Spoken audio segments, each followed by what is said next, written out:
Você já ouviu falar em transtorno da excitação genital persistente? Um quadro que pode ser confundido com compulsão sexual? Se você quiser saber mais a respeito, me acompanhe aqui que eu já vou começar a explicar isso para você. Eu sou o Dr. Lincoln Andrade, médico psiquiatra especialista em sexualidade humana pela USP, atendendo em Curitiba presencialmente e online para todo o Brasil e brasileiros no exterior. E nesse canal eu trago aqui sempre alguma coisa sobre saúde mental, sexualidade e aquilo que une essas duas áreas.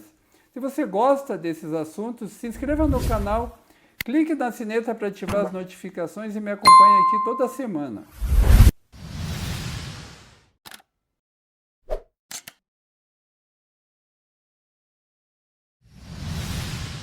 Então vamos lá, gente, falar para vocês um pouquinho desse transtorno sexual raro e muito desagradável que perturba muito a vida da pessoa, que é o transtorno da excitação genital persistente.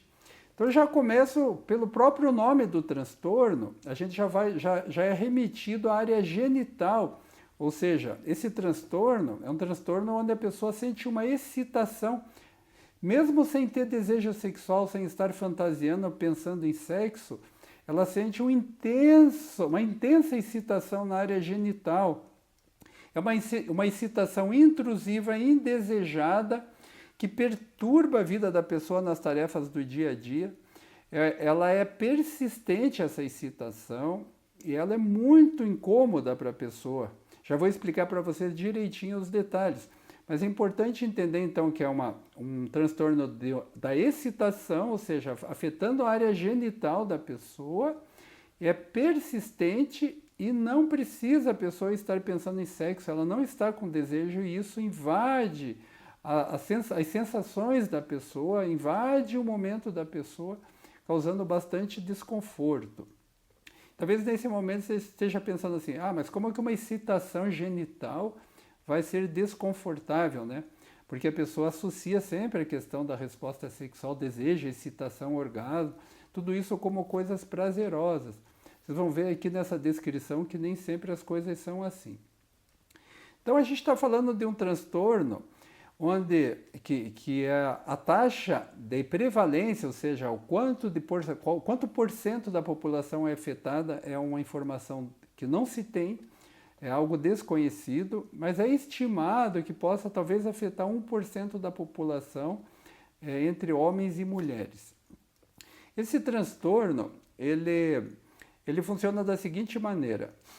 Tanto no homem quanto na mulher, a pessoa, a partir de um determinado momento, de um determinado gatilho, de uma determinada causa que eu vou citar daqui a pouco para vocês, ela começa a ter, de repente ela é invadida, ela está na rotina dela, fazendo o seu trabalho, trabalhando, estudando, cuidando da vida dela, em outras palavras, e dela é invadida de uma sensação na área genital, tanto o homem quanto a mulher, como uma sensação de congestão dos vasos sanguíneos, de entumecimento da região genital. Então aumenta ali, começa a sentir ali na região genital um formigamento, uma sensação de pulsação, às vezes sensação de pequenas agulhadas. Na mulher isso pode vir frequentemente associada à lubrificação vaginal, associada a um aumento da sensibilidade nos seios. No homem pode vir também como uma sensação de formigamento, uma sensação de entumecimento da região, uma sensação frequentemente vem com uma sensação pré-orgásmica, ou seja, a pessoa sente como se ela estivesse a ponto de atingir o orgasmo a qualquer momento. Essa é uma coisa comum, tanto em homens quanto em mulheres, tanto essas sensações na área genital, quanto a sensação de que está prestes a ter um orgasmo.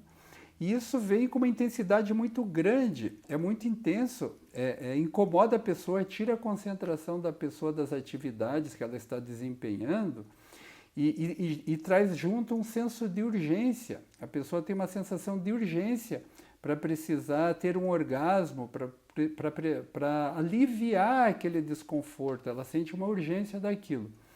E quando esse quadro começa, inicialmente a pessoa ela se masturba para ter um orgasmo no objetivo de aliviar essa sensação urgente de precisar ter um orgasmo. Ela procura relações sexuais com seu parceiro ou com a sua parceira e ela alivia uma vez, aí ela percebe que aquilo não passa, né? Ou que aquilo alivia rapidamente por um período de tempo muito curto e já volta a incomodar novamente. Lá vem aquela sensação de excitação novamente, aquela sensação pré-orgásmica. E aí a pessoa, no quadro bem típico, essa persistência da excitação leva a pessoa a se masturbar várias vezes, às vezes ter relações sexuais várias vezes seguidas.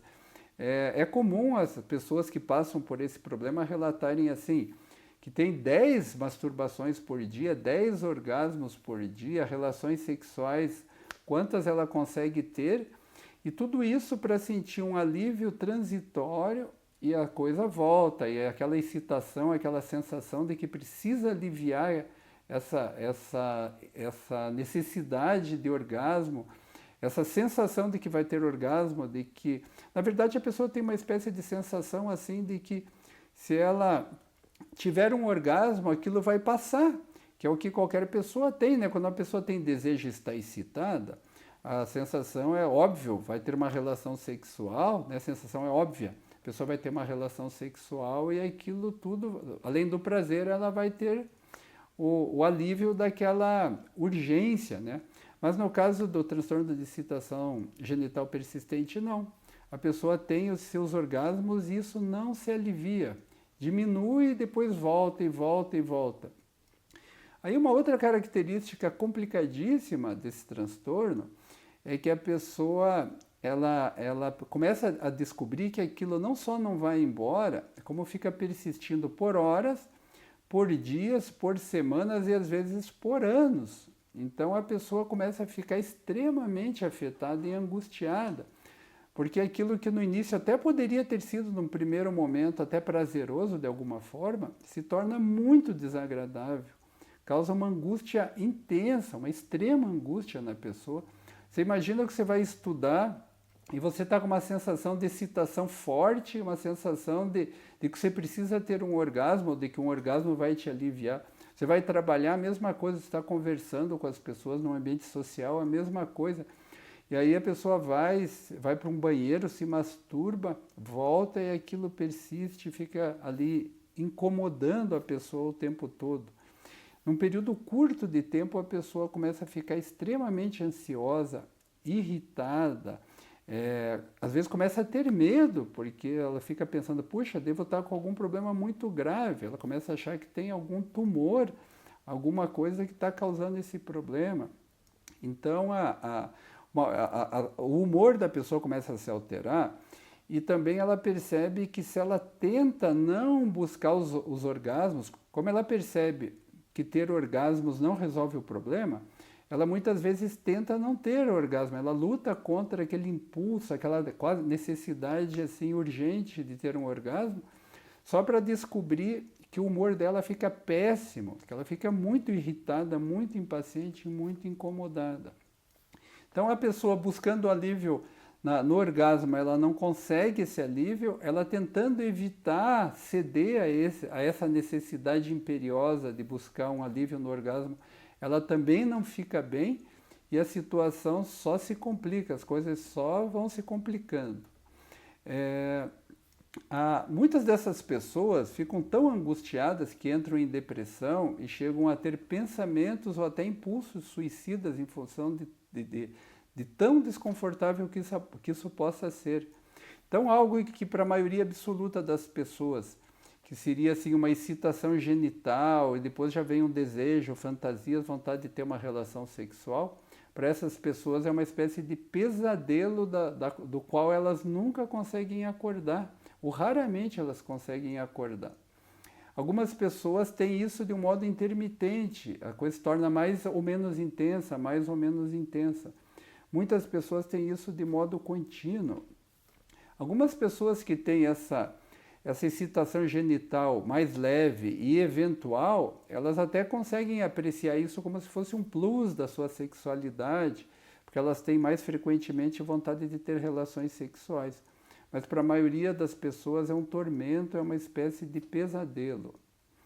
E quais são as causas, gente? Quais são as causas do transtorno da excitação genital persistente?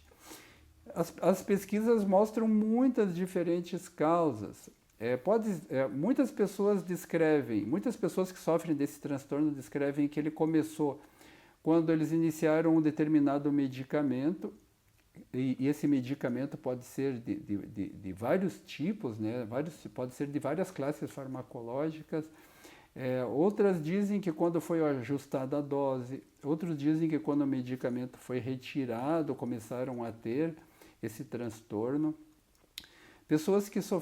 Algumas pessoas sofreram cirurgias na área genital e relatam que depois da cirurgia elas começaram a ter os sintomas.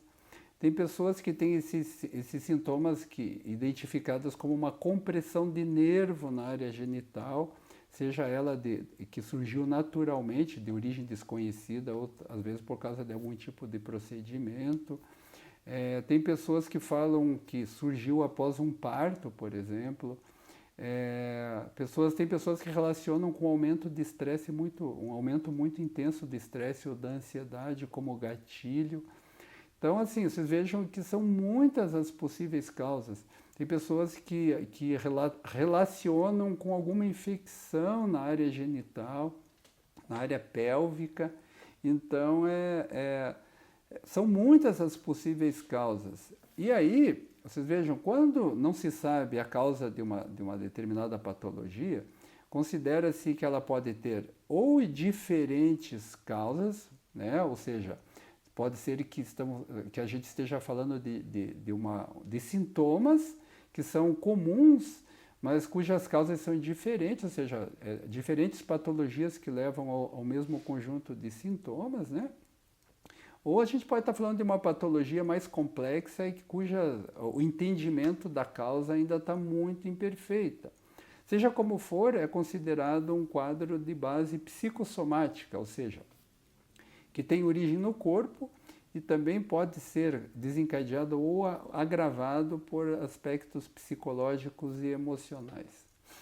E, obviamente, se o diagnóstico é difícil, se ele ainda é foco de pesquisa dos poucos pesquisadores que se dedicam a entender esse transtorno, então se as causas estão sendo investigadas, é óbvio que o tratamento também é uma coisa complicada, porque ele envolve investigar muitas possíveis causas, e uma vez que se identifique alguma coisa, o objetivo vai ser tratar de uma maneira cujo o tratamento tenha como alvo talvez aquela possível causa.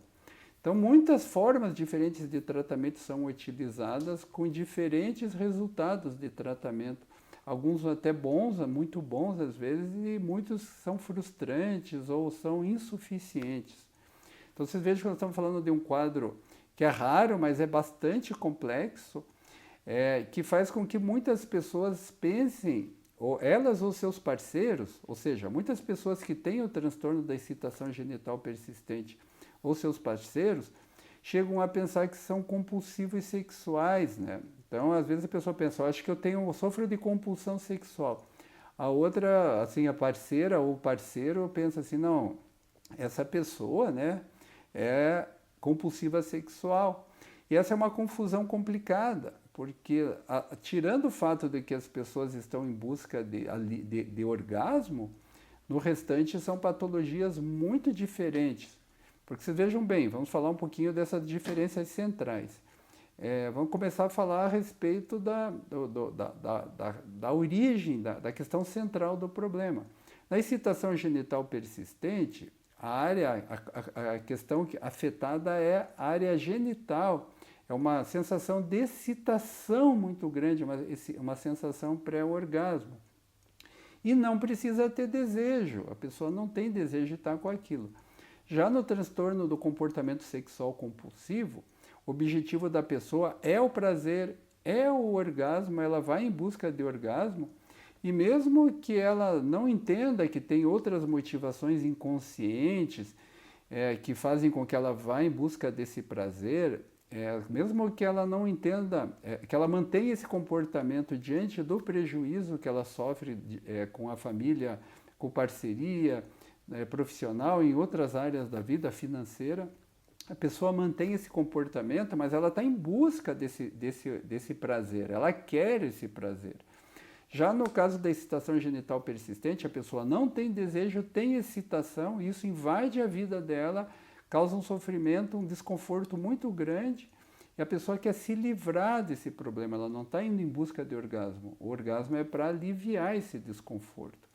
Então aí nós temos uma questão extremamente importante que já diferencia as duas situações, ok? Para ficar bem claro isso, para não deixar dúvidas. Então, vocês vejam, são duas patologias importantes, o transtorno da compulsão sexual, do comportamento sexual compulsivo muito mais frequente, o transtorno da excitação genital persistente, talvez afetando 1% da população de homens e mulheres, mas é muito importante entender duas coisas. Primeiro, que existe uma diferença enorme entre os dois transtornos sexuais, e segundo lugar, muita gente que pode sofrer desse problema tem vergonha de procurar um médico, principalmente as mulheres com medo e vergonha de serem julgadas como pervertidas, como compulsivas, né? Aquele olhar do preconceito, acabam sofrendo, acabam não procurando tratamento e não sabem que isso existe. Diga-se de passagem, é um transtorno que mesmo entre especialistas em sexologia, muitos especialistas não conhecem, muitos nunca tiveram um paciente com essa queixa.